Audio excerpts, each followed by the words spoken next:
Hello, and welcome back into my cozy studio and to episode 4 of my Life in Landscapes Art Challenge series.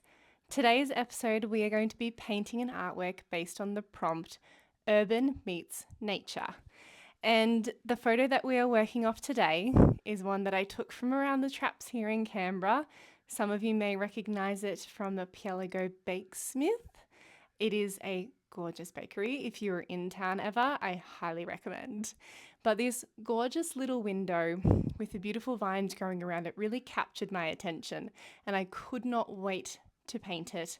And I wanted to give you the chance to paint it with me. For today's episode, we are going to use all of the techniques that we've been practicing so far in the series. So get ready, this is going to be a fun one. Now, in clipping together this video, I did realize that I probably painted a few more layers than I necessarily needed to with this artwork. So, like some of our previous videos, there are going to be some moments where I'm not going to give you any further direction and I'm going to let you paint as you please. So what I will say, focus on the techniques and practicing them, focus on enjoying the process, and once you're ready, move along to the next section of the painting. You don't need to keep going over the section like I did. Like I said, in hindsight, it didn't need as many layers as I gave it. Now, with that all being said, get all your supplies together and let's get going. Today's artwork is a little bit more complex than some of the previous ones we've painted together, so I do recommend starting out with a faint pencil outline to identify where your window is going to sit on the paper. Once that's done, grab your light coloured blue, and as with previous artworks, we're going to start by placing the paint in the darkest areas. For this artwork, that means around our windowsill, because that's going to create the nice shadow that will give depth to our painting. With that placed, just pull the pigment lightly across the rest of the page, leaving some of the gap for where our green, lush vines are going to sit. Once you've got your base, get a darker shade of blue and start using a thin-tipped paintbrush to sketch in your wooden planks. Again, this is going to help bring more depth to our painting, as when in real life you will notice that between the planks of wood there is a gap, and that gap appears darker. Continue this across the whole page.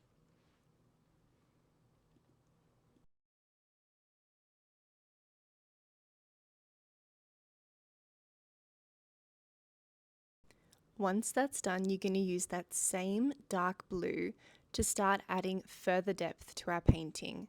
Particularly, you'll notice from the reference photo, there are a lot more dark areas where the vines are touching on our wood.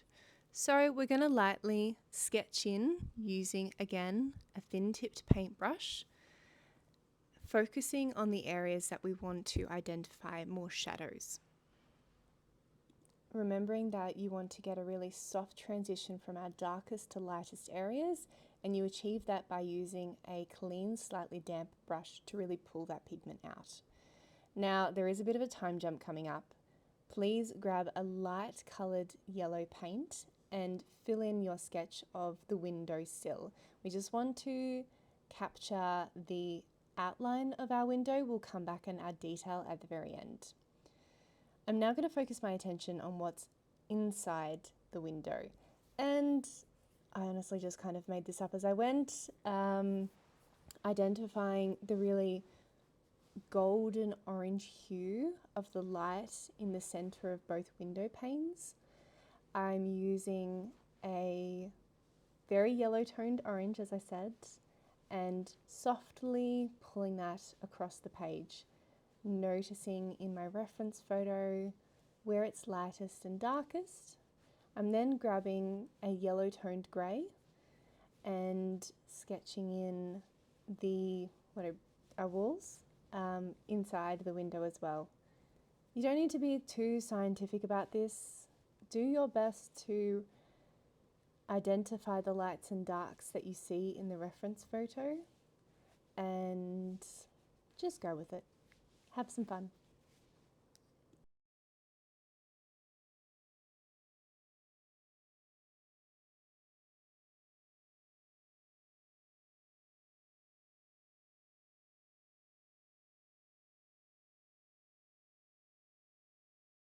Now this is just our base layer. We will come back and add further detail later, but what we really need to focus our attention on is all of that greenery, all of those vines surrounding this window, because they're really going to give us a guide of where our lights and darks are for our windowsill and for the attention we need to give to the interior.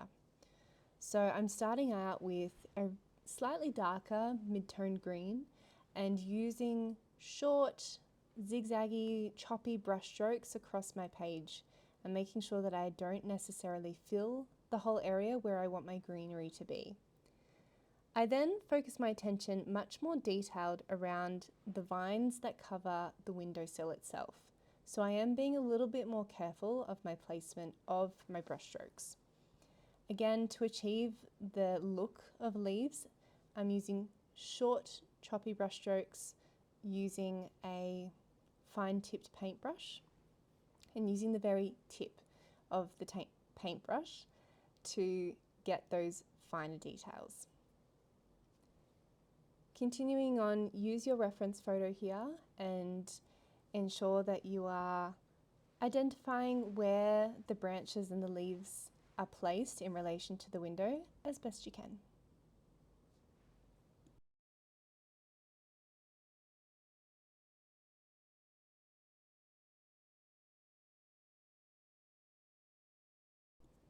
As you go across painting and as the paint starts to dry, you'll notice that you don't necessarily pick up all of those leaves the first time you apply the paint to the page. And that's because we're applying it in some instances on already dark backgrounds. But that's okay. We're going to build up our layers and strengthen the vibrancy and depth of these leaves as we go.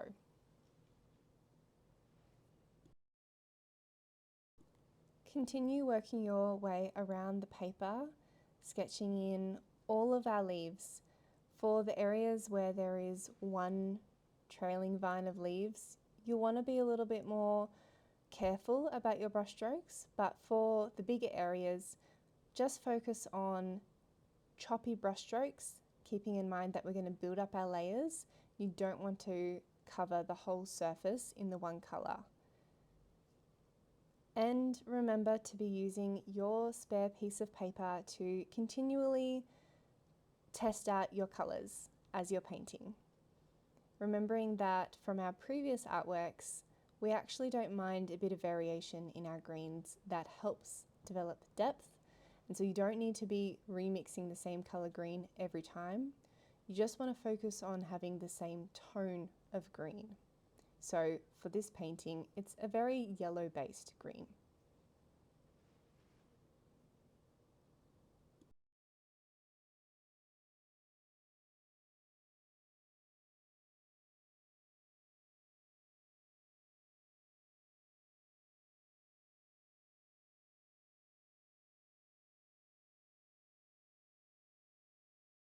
Once the first layer of leaves is done, we're going to start building up our depth. And to do that, we're going to mix up a lighter shade of green than our first layer. And we're going to use a very watered down and go over the full area, filling in all of those gaps that we left behind in our first layer.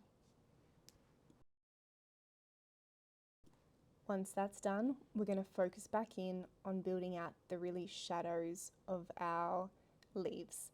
So I'm mixing up a really dark coloured green. Again, I still want it to be warm yellow toned, but it's going to be much darker, remembering that you can use black and dark blue to help get this colour. As per our reference photo, the dark shadow areas of our painting are focused around our windowsill. As you can see, I'm starting to use that dark colour over the top of our blue, noting how it picks up more of the green tones the more colour that you add to your paper. As I'm painting, I am constantly glancing up at my reference photo, picking out the dark areas that I want to be applying more paint to, and basically experimenting as I go. Whenever I'm painting a painting, I never have a solid plan in mind. Sometimes, like with this artwork, I will sketch it out first, and that really helps me. It helps me identify where those dark and light areas are. Mostly, it's an exploration as I'm painting. So I would suggest, as you're going along, just be looking at your reference photo and be looking for where the dark and the light areas are. As you can see from this one, by adding those dark areas right around the inside of our green area on the inside of the page, it really is starting to build a lot of depth by having that contrast between the dark and the light.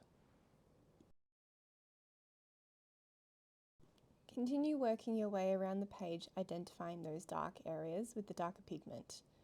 Once that layer has slightly dried, you're going to come back in again with a lighter coloured green and using a wash of that colour to start blurring out those individual brush strokes that we just used in that layer. This again helps to soften while still retaining a lot of the depth that we've just added in.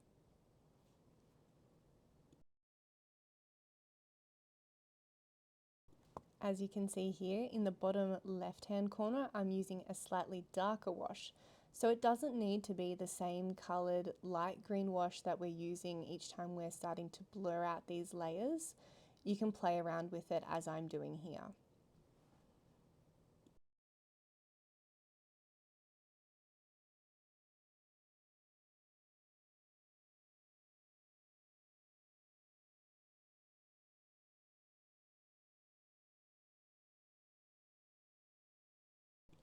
Again, you can see by adding this wash in, we're softening our brush strokes to make it really smooth and blended and natural, but it still retains a lot of the depth that we're building up in using these multiple layers.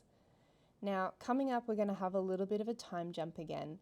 What you will have missed from here is me using a white paint to go over it and start to pull out some highlights.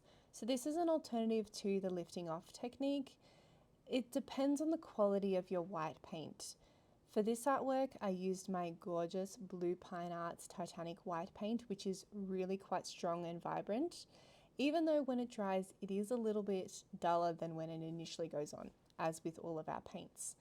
If you are using a lower grade quality paint, which is absolutely fine, I will just say that you might not get the same effect that I've gotten with this painting. I also went back over the painting, over the white brushstrokes with a light shade of green because I didn't want them to be too harsh on the page as well. See here, you can see me using my white paint again.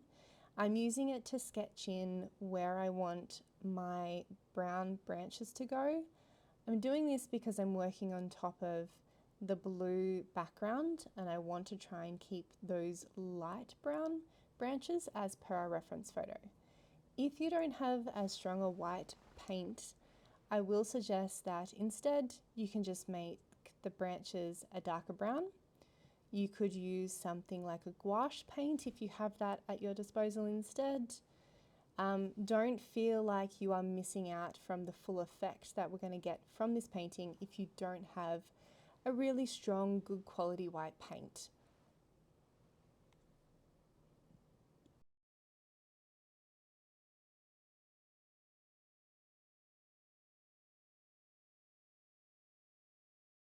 Now, for the next couple of minutes, I'm going to go through a series of adding in darker coloured pigment to bring out detail, going back over with a bit of a wash in some areas, using my white paint to pick up highlights. And this is the point that I referenced earlier where I am going over and over, and it probably could have left it at this point, looking back on this recording. But as they say, hindsight is 2020. I'm moving on, and what I will just share with you is do as many layers as you feel comfortable until you get to a point that you're happy with your artwork and you're enjoying the process, you're comfortable that you've learning the techniques, and I'll just leave it with you for the moment. Once you're ready, whether it's in time with this recording or if you're done early, jump ahead to the next step where we're going to move back onto our window frame and the interior scene.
So once you are comfortable with how your leaves are looking, we're going to leave them and we're going to move back to the interior of our window.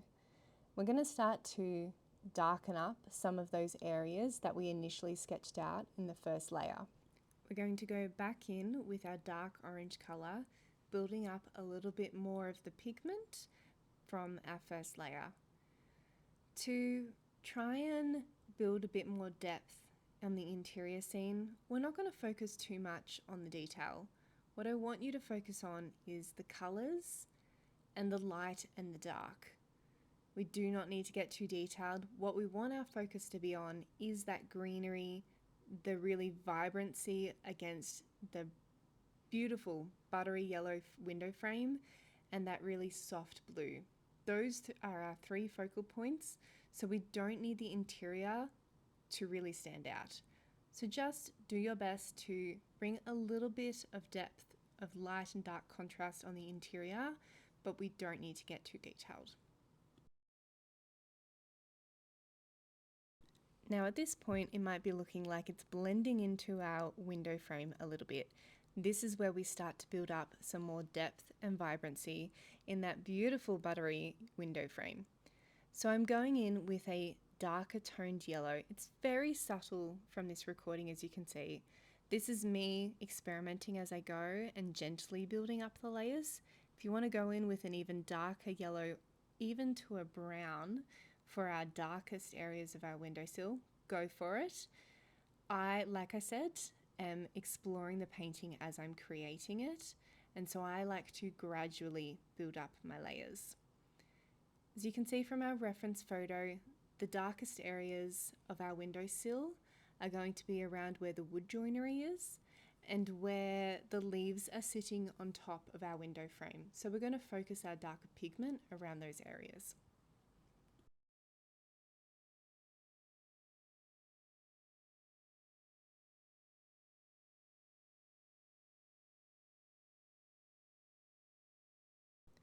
Once I've used my dark pigment to really identify those shadow areas, I'm going to go back in with a more mid-toned yellow and start to blur it out a little bit and really soften any of the harsh lines that I don't like to see, building up some more pigment from that base soft wash of yellow.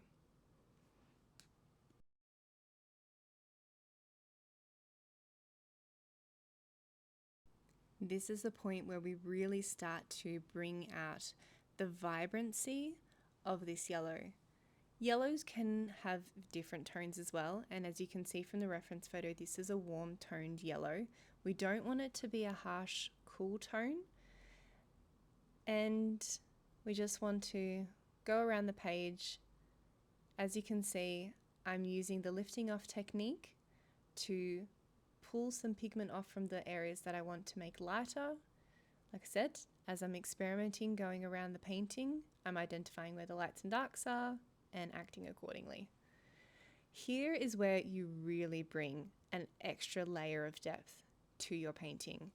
Get a mid-tone brown and use that in some of the most darkest area of the window frame to really make those shadows contrast against our lighter areas. You're going to continue working around the window frame, adding in lighter areas with the lifting off technique, adding in dark areas with your dark pigment, blending it out with either a clean, slightly damp paintbrush or also your vibrant mid-toned yellow. Now, I'm going to keep working around on this myself, and I will let you continue on with your painting. Once you're ready, we'll jump into the next and final step.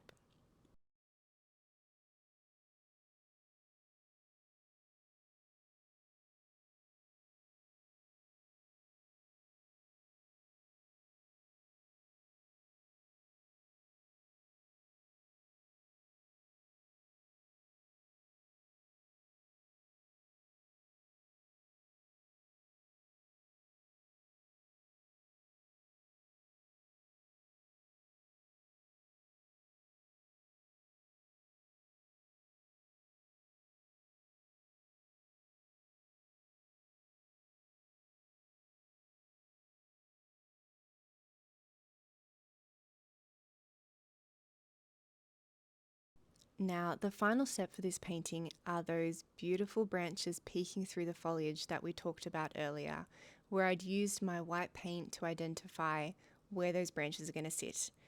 Now, as you can see me painting here, they're actually quite faint from a distance. Up close you can definitely see them. So if you don't have white paint to really identify those lines earlier on, like I said, that's okay. We're using quite a dark toned brown for this painting. And to build up a little bit of depth with these branches, particularly where they're a bit thicker, use a mid-tone brown, and then we'll go back in with a darker colour just to add again a little bit more depth and variation, not using the one tone all the way through.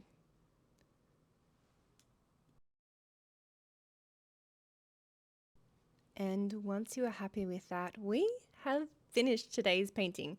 Well, except for a signature, of course. Always make sure to sign your artworks and be proud of the amazing painting that you have just accomplished. I hope that you have enjoyed this video, and please don't forget to tag me in your socials. I cannot wait to see your finished artwork. I am sure it will be amazing.